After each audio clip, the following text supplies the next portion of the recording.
আজ কলেজ থেকে এসে দেখি আমার ভাইয়া রাজশাহী থেকে ১ কেজ রাজশাহীর আম পাঠিয়েছেন। আমার লাইফের ছোটোখাটো অনেক বিষয়ই তোমাদের সাথে শেয়ার করা হয়, তো ভাবলাম এই বিষয়টাও শেয়ার করি।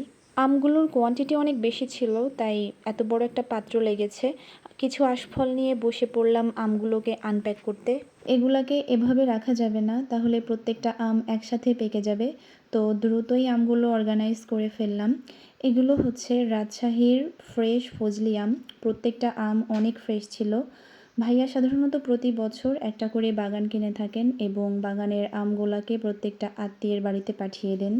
একটি পাকা আম নিয়ে চট করে কেটে ফেললাম। এখন টেস্টের পালা।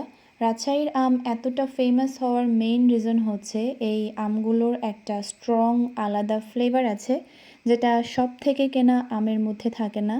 সো অ্যাজ ইউজুয়াল এই আমটা অনেক টেস্টি ছিল। তো এই তো আজকের ব্লগটি এখানেই শেষ করছি। Thank you so much for watching. Take care.